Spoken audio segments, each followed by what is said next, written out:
Hey guys, today I'll show you the best Free Fire display and graphics settings after the update. Let's jump in. First, launch Free Fire on your device and go to Settings at the top right corner. Then tap Display. Here's what you should set after the new update. Now look at graphics. If your device is low end, then make it smooth. If your device is decent, then make it standard. You might not see ultra or max depending on phone specs. Then see the high FPS and make it enhanced, important for smoother animation and better responsiveness.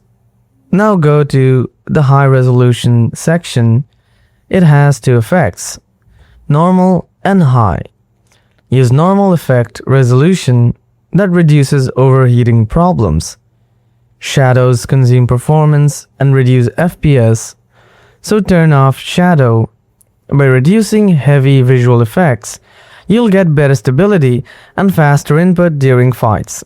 And that's it. Enjoy smoother Free Fire gameplay. Like, subscribe and share with your squad. See you on the battlefield.